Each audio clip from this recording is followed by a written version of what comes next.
BFM Business, BFM Patrimoine, les réponses aux questions.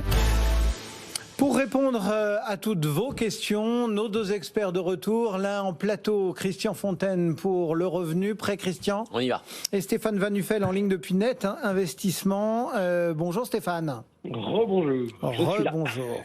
Prêts tous les deux. On commence avec vous, Christian. Laura, en bourse, le rallye de fin d'année demeure-t-il une réalité ? C'est vrai que là, quand on voit la tête du CAC depuis 2 mois, on peut se dire, est-ce que tout n'est pas déjà fait ? Alors, lorsqu'on regarde ça de façon empirique et puis que nous montre en fait quels sont les enseignements qu'on peut tirer des études un petit peu académiques, elle montre aussi qu'il existe un rebond en fin d'année, que souvent le mois de décembre est l'un des meilleurs mois de l'année. Alors, on voit ça aussi bien lorsqu'on regarde les indices américains que plutôt les indices britanniques. Alors, je ne parle pas des indices français parce que généralement ce type d'études sont menées par des anglo-saxons. Aux États-Unis, entre 1990 et 2021. Soit sur 32 années de performance boursière, le mois de décembre a été positif 25 fois. Pas mal, pas négligeable. Et sur les 25 fois, il y a eu 10 fois, donc la hausse moyenne a été de 1,6%, et 10 années, on a eu une hausse significative comprise entre 2,5 et 10%. Pour ceux que ça intéresse, généralement, les séances positives sont entre la 10e et la 17e séance de bourse, pour être très précis. Alors, autre enseignement, donc on sait quand ça doit se passer. Autre enseignement si ça se passe. De ces études, c'est que si le mois de décembre, là, à l'inverse, est mauvais, eh bien souvent, ça présage, ça annonce une année suivante, plutôt un mauvais millésime. Ça a été le cas en 56, 65, 68, 78, 80 et 82. Alors voilà un petit peu pour les études sur le Dow Jones. Sur les indices britanniques, il y a 2 chercheurs de l'université de Massey en Nouvelle-Zélande qui sont à l'origine d'une étude qui s'appelle Anomalie mensuelle. Donc c'est Thierry Tsang et Ben Jacobson, et qui révèlent que le mois de décembre est historiquement le meilleur, le plus performant, avec un rendement moyen de 0,81% devant janvier et avril, 0,69 et 0,49%. À l'inverse, les mois les moins bons sont sur cette période, donc c'est une période séculaire depuis une centaine d'années, sont octobre, septembre et juillet. Voilà, poser la donne. Du coup, est-ce qu'il y a des enseignements qu'on peut tirer de ces statistiques ? Parce que ça ne reste que des statistiques. Alors, je vois tout sourire et vous imaginez sans doute que je vais vous annoncer la progression du CAC 40 au mois de décembre. Bien sûr que non. Donc, au revenu, on ne lit pas dans la boule de cristal. Alors, ce qui est sûr, c'est que, alors, d'une façon générale, il faut quand même se méfier un petit peu du market timing. Au revenu, on recommande plutôt le buy and hold. Donc, vous achetez vos titres, vous les conservez des années. Vous pouvez faire un peu du market timing, c'est-à-dire consiste à essayer d'acheter au plus bas et de vendre au plus haut. Sur 10, 20, 30% de votre portefeuille. Ce qui est sûr, c'est qu'au revenu, on a revu un tout petit peu notre allocation d'actifs. On a renforcé un petit peu il y a quelques semaines les États-Unis. On est monté à 40%. Bon, on peut être patriote tout en investissant à l'étranger. On a baissé un peu le poids des actions européennes à 20%. Actions françaises, on est à 25%, 10% d'actions émergentes et 5% d'actions japonaises. Donc vous voyez, on reste dans une allocation d'actifs assez diversifiée. Les marchés ont déjà bien rebondi, quelques 20% je pense pour le CAC 40. De toute façon, que vous décidiez de vous renforcer un petit peu maintenant ou un petit peu en janvier, faites-le pour le long terme. Puis je vous propose de se donner rendez-vous dans quelques semaines pour là, je dirais, passer en revue une autre croyance boursière. Une fois que les jeux seront faits, quoi. Une fois que les jeux seront faits, pour aborder une autre temporalité, c'est-à-dire la croyance boursière qui vient après le rallye de fin d'année, c'est les premières séances de l'année. Donne-t-elle pour l'ensemble de l'année boursière, ça on verra ça. La première journée, la première semaine, le premier mois. Voilà, c'est ça, par Stéphane, vous avez un regard, vous, sur ce rallye boursier ? C'est vrai, quand je le rappelle, quoi, 20% en tout cas pour le CAC, là, pris en 1 mois et demi, 2 mois. Ouais, ça fait un très gros rallye, mon cher Cédric. Les rallyes boursiers, ou en tout cas ces phénomènes qu'on essayait de rendre un petit peu métaphysiques, je vais jusque-là, et que Christian a essayé de bien développer en essayant de les statistifiant. C'est un mot difficile à dire. Je me méfie toujours parce que moi j'ai appris mon métier il y a une vingtaine d'années. On nous expliquait qu'il fallait faire attention quand il y avait des ponts au mois de mai. Est-ce que Noël et jour de l'an tombaient un vendredi pour que ce soit des jours à rallonge, avec l'absence finalement des gérants et des analystes qui pouvaient avoir tel et tel effet qu'un jour avant. On parle aussi des bonus, Donc je suis très méfiant là-dessus. Donc je n'irai pas sur ce terrain-là. Voilà donc posez votre limite entre guillemets, voilà. S'il fallait quantifier le truc. Question que vous envoie Arnaud. Il a lancé l'acquisition d'un bien avec un Pinel et il constate que le dossier tarde au niveau de la banque et il a peur que du coup tout ce dossier finisse par être un petit peu short pour passer chez le notaire avant la fin de l'année. Et il voudrait votre avis. Eh bien, évidemment, Arnaud, c'est un gros sujet. Chez Net Investissement, on a quand même beaucoup de clients qui nous sollicitent pour ce type de projet. Et on était habitués, en général, en fin d'année, à ne traiter que les projets, en principe, de la loi Malraux, où il faut acter en fin d'année une partie de travaux pour avoir une réduction d'impôt. Là, la petite spécificité 2022, c'est que cette fameuse loi Pinel, qui est là depuis 2015, qui en fait une des lois les plus longues, finalement, de l'histoire des lois de défiscalisation, va changer en 2023 avec l'arrivée de l'obligation de respecter la norme RE 2020 avec maintenant des métrages carrés obligatoires, des appartements transversaux, une double exposition. Enfin, beaucoup de contraintes énergétiques qui vont dans le bon sens, mais qui vont obliger finalement le propriétaire à acter, devenir propriétaire devant notaire d'un bien avant le 31 décembre. Sinon, son avantage fiscal serait dégradé. Ou alors, il faut carrément qu'il change de bien et qui partent, donc, comme je le disais, sur un Pinel Plus avec ces appartements RE 2020.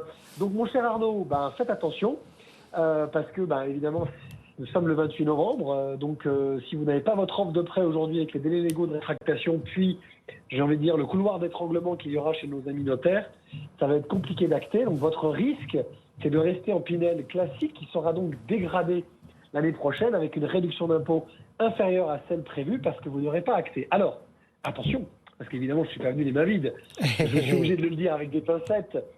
Ça a été annoncé la semaine dernière, évidemment, avec grand fracas. Plusieurs associations, dont l'AFIL, qui est l'Association française des investisseurs locatifs, ont déposé un amendement 78, enfin, un sénateur sous l'influence de ces associations a déposé un amendement 78, prorogeant potentiellement jusqu'au 31 mars la possibilité pour Arnaud d'acter son bien, mais attention, parce que là tout le monde se réjouit beaucoup là, depuis quelques jours, il faut attendre, vous savez, les allers-retours de lecture législative en France, donc on a encore une petite quinzaine de jours, il ne faut pas s'enflammer, pardonnez-moi du terme, mais vraiment, parce que là j'ai vu sur la toile des confrères qui relancent, donc Arnaud, ne lâchez pas la pression sur votre banquier, mais vous pourriez avoir une bonne nouvelle d'ici 15 jours, ça veut dire que ça vous donnera un peu plus de souffle pour acter avant le 31 mars. Maintenant, c'est encore une minute, monsieur Le Bourreau, quoi. Ouais, voilà. Oui, mais 3 mois, c'est quand même pas rien. On a eu beaucoup de dossiers.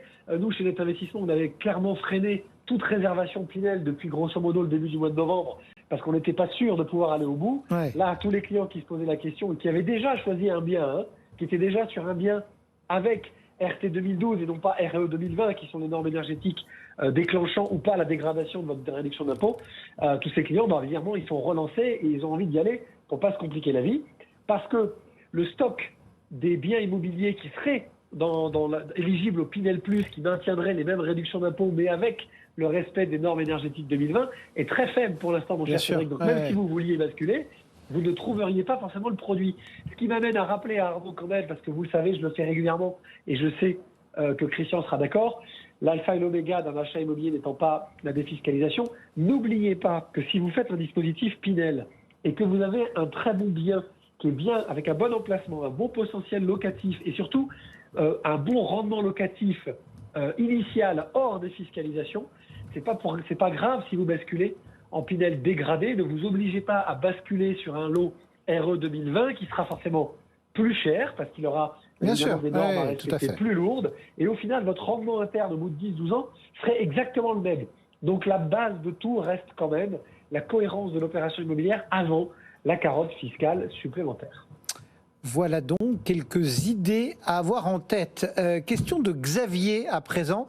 Comment me former à la finance, Christian ? Alors c'est une bonne question et on en débat souvent. C'est vrai qu'en France, cette matière n'est pas enseignée, l'art de gérer le budget d'une famille ou l'art de bien placer, à moins de faire des études. Je dirais, il a le revenu et BFM des études en gestion de patrimoine. Alors ça, on va y revenir. Au fait, directement la pub, mais sans les amuse-bouches au préalable, sans commencer. À la vous en avez pas sur les amuse-bouches, mais vous avez deux façons de vous former. formez, soit vous faites, trois façons, soit vous faites des études en gestion de patrimoine, mais bon, ça c'est une chose. Sinon, vous apprenez à gestion l'art de bien gérer son patrimoine en famille. Et si ce n'a pas été le cas, parce qu'il n'y avait pas cette tradition, ce savoir-faire, donc alors c'est dans votre famille, vous avez effectivement la presse, donc alors et vos émissions préférées.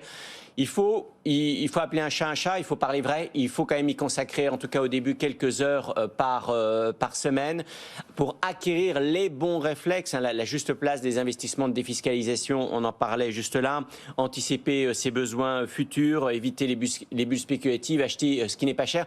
Tout ça, c'est des conseils de bon sens qui sont assez faciles à intégrer, quoique, mais à appliquer, c'est souvent une autre paire de manches.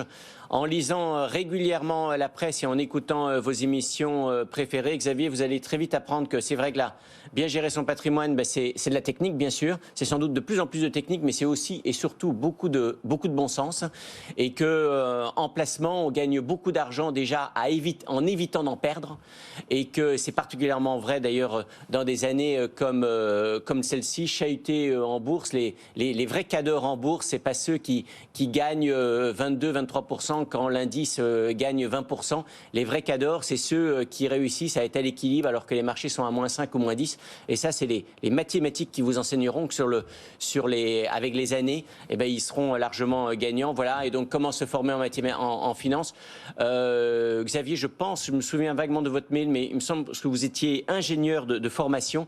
Et donc, effectivement, là, vous êtes déjà un peu avantagé puisque vous avez un petit bagage, plus qu'un petit bagage de maths. Vous avez un bagage en maths et que savoir calculer un taux de rendement, c'est nécessaire, tout simplement, pour faire progresser son patrimoine. Et puis pour faire un peu de pédagogie, il y a aussi nos petits camarades de la Finance pour tous. Et à l'occasion de cette question, je vous annonce qu'il y a quelque chose que j'aime bien, c'est leur Grand Prix chaque année. C'est la 9e édition qui récompensera les meilleures productions pédagogiques faites par des étudiants, par tous ceux qui aiment manier le crayon, la tablette, la caméra, enfin bref. Le thème sur lequel vous devez vous pencher cette année, c'est peut-on se réjouir de retour de l'inflation? Donc voilà, le Grand Prix de la Finance pour tous 2023, c'est une initiative que j'aime beaucoup parce que il y a beaucoup de productions pédago à la Finance pour tous quand on s'intéresse aux choses de l'économie et de la finance.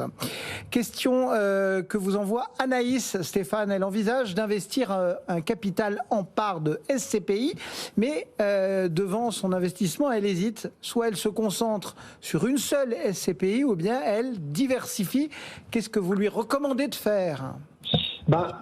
Naturellement, je comprends son interrogation parce que on le rencontre très souvent, figurez-vous, Cédric, parce qu'en fait, les clients investisseurs de SCPI ne connaissant pas forcément tant que ça ce marché de cette classe d'actifs pourtant très porteuse et très prisée en France, ils ont tendance à s'intéresser à un secteur ou à une maison de gestion qui s'occupe de SCPI et à tout concentrer.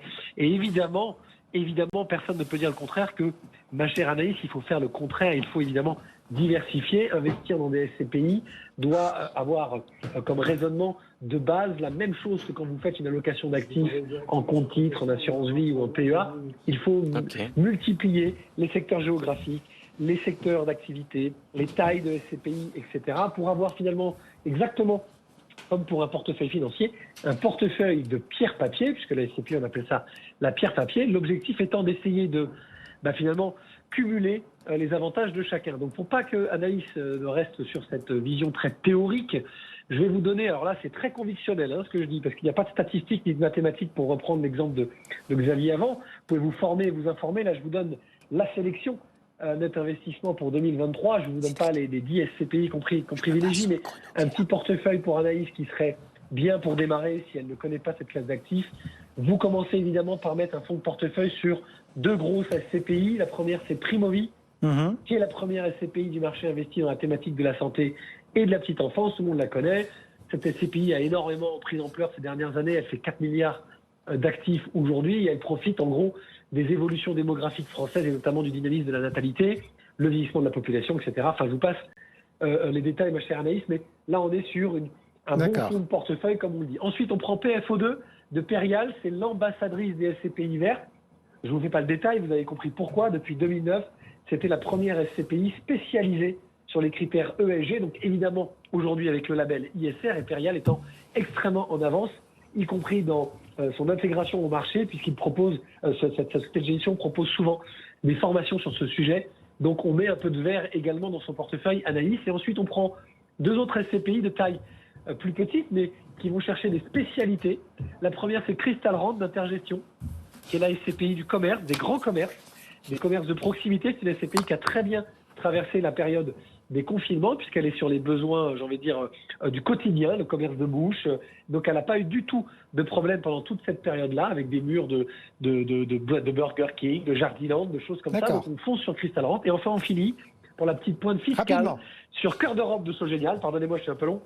C'est une SCPI 100% Europe qui investit en Belgique, au Portugal et en Espagne, et qui donc vous offre la possibilité de bénéficier d'une fiscalité très attractive. Donc en faisant ça, Anaïs, vous avez une diversification et une complémentarité parfaite pour démarrer.